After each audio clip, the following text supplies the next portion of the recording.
Really? In those huge transhuman paws you got there? Give me your answer.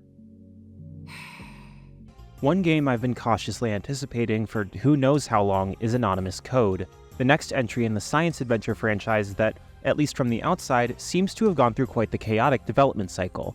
Given how each mainline title in this series stands on its own, I wasn't entirely sure what to expect from Anonymous Code, but what I did want right from the outset was for it to understand what it was trying to do. From a mechanical, thematical, and narrative lens, I was just hoping that everything would meld together meaningfully in a way that left a loosely similar profound impact as Chaos Head, Steins Gate, or Robotics Notes. After fully completing Anonymous Code, I found that prediction both off-base, yet fitting. This truly is a science adventure like no other, so its considerably more ambitious storytelling results in an experience fans will reflect on for a long time. Before we get into the review, we'd like to thank our Patreon supporters for making this possible. Please take a second to check out patreon.com/noisypixel to support independent game journalism. Excuse me? You'd never do anything unorthodox. Finding a new way. Finding a new way? Since everyone's trying to find a solution using the means already available. In Anonymous Code, the world set in 2037 boasts significant technological improvements that blur the line between reality and fiction. However, it recently faced a disaster called the Sad Morning on February 6, 2036, a hacking incident that resulted in the loss of innumerable lives. In the wake of facing that tragedy, protagonist Polon Takaoka and his friend Cross Yumikawa, members of Nakano Symphonies, both take on assignments as hackers to make a living.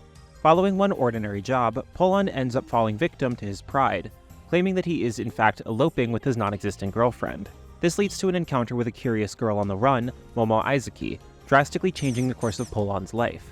After failing to save her from her pursuers, Polon somehow gains the ability to save and load in real life, akin to a video game, causing him to redo past faults, all for the sake of helping Momo. Further, he also uses this new functionality to solve quests posted by the infamous Cicada 3301 on 4chan that put people's lives in danger.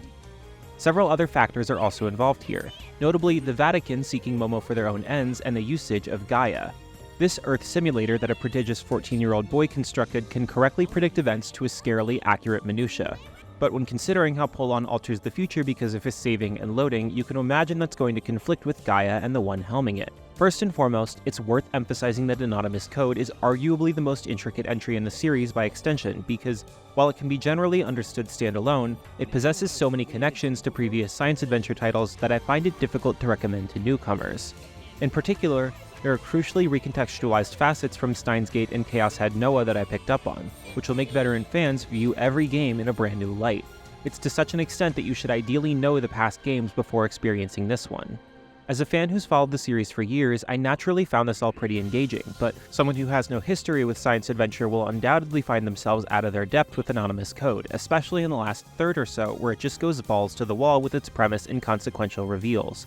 Speaking of, this is an entry that highly prioritizes story above all else, as evidenced by its relentless pacing. It's no exaggeration to say Anonymous Code has the most breakneck pacing in the whole franchise. Unlike Steins Gate, which has a very clear line between its two halves, so to speak, and Chaos Child, which progresses at what feels like a snail's pace, Anonymous Code just goes straight into it. The opening segments introducing Polon and company are quite brief but effective, swiftly leading to establishing and developing the core dilemmas plaguing the cast. In fact, I'd say the pacing is most similar to Chaos Head Noah, where it's all succinct.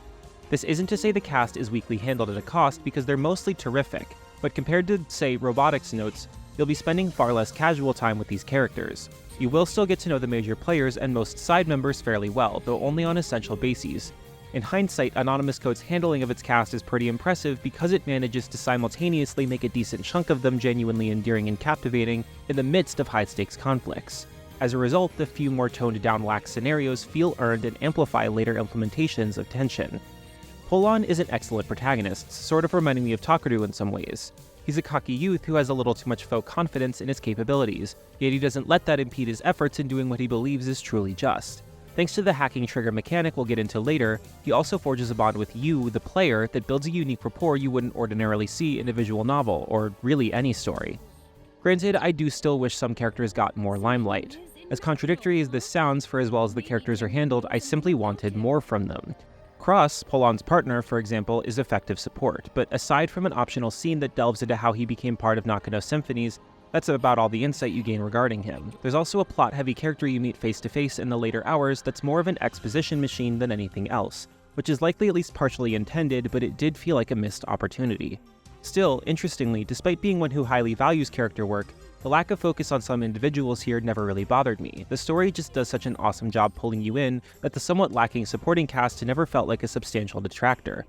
While the cast could have used additional personal traits to latch onto, the story of Anonymous Code is absolutely phenomenal. The latter's strength is bolstered by the stellar gameplay integration of the primary mechanic, the hacking trigger. You see, you, the player, can be understood as a character in-game.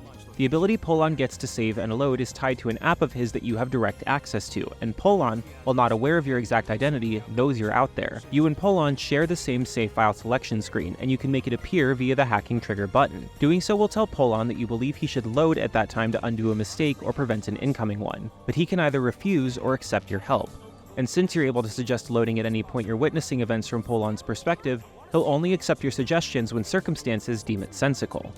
Polon will also make his own manual saves in the save file selection screen you two share, which is the basis of his subsequent loads. It sounds confusing, yet it's far simpler to understand in practice.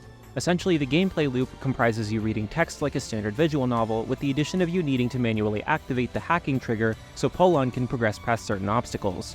You'll be faced with conundrums that can be perceived as puzzles, with you needing to figure out the best lines of dialogue that will encourage Polon to load. Of course, Polon can still choose to load a file from an unfortunately faulty suggestion by you that leads to a bad end, so you must consider knowledge from those failures when needing to pass supposed blocks in the main story.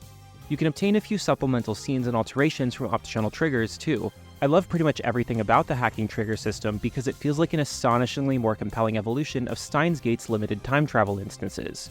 This is also the most frequent and personal gameplay mechanic has magnificently impacted a science adventure protagonist since Takumi's Delusions and Chaos Head, so I was left pretty satisfied with it all. Back to the narrative, for as much as I adored it, the fault that I had with it, aside from the not as strong handling of the cast, was the ending scene. It's difficult to get into here, but at least to me, it lacked the emotional gut punch previous entries have. I'm sure this will wildly vary depending on the player though, considering the subject matter. I'm sure this is evident, yet I'm going to emphasize it anyway. The presentation of Anonymous Code is spectacular. The sheer vibrancy of the backgrounds and characters, as well as the clever UI with a few secrets of its own, give this entry a visual identity comparable to the distinction of the original Steins Gate's character models. This is especially amplified by the manga trigger. While not appearing too often, select plot events will depict themselves as if they're ripped straight from a manga, and to say they're memorable is an understatement. I was initially concerned that these scenes would almost feel like cheapened versions of what the normal presentation should have offered, but I was dead wrong on that assumption. Each manga trigger scenario breathes so much color and life that I loved each and every second of them. Another element that impressed me was the English dub. This is the first science adventure entry to have received such treatment, and it ended up providing, with no hyperbole, one of the best English dubs ever produced. I loaded the save, and it worked! Every single character's enunciation and tone is handled perfectly to such an extent that I could not imagine playing this title without the English dub. Honestly, I remembered being skeptical about the casting of Max Mittelman as Polon, yet I was sold not even a full hour in. If you've been on the fence about playing Anonymous Code with the dub, I heartily recommend it. You will not be disappointed. Lastly, I can't comment on the translation quality, seeing as I'm not familiar with the Japanese script, though this was remarkably better than the questionable mess that was the Chaos Head Noah localization at times. I know that's probably a low standard, yet it was abundantly clear throughout my time playing that there was great care, time, and work put into ensuring that the themes and concepts of Anonymous Code were communicated well. This isn't a factor I believe you should worry about heading in, especially if you're not super familiar with the series. Anonymous Code is not a visual novel for everyone. In fact, if you've only played Steins Gate and Zero, I wouldn't recommend jumping straight to this.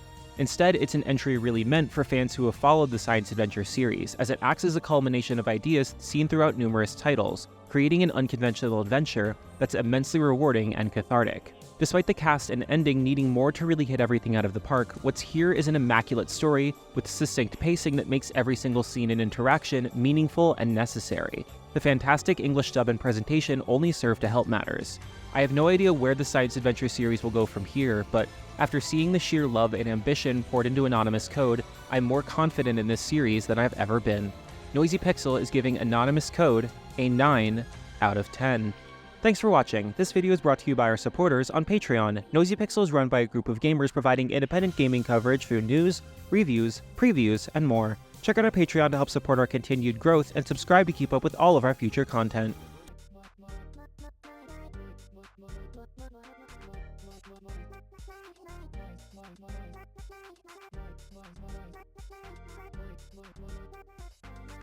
Pixel.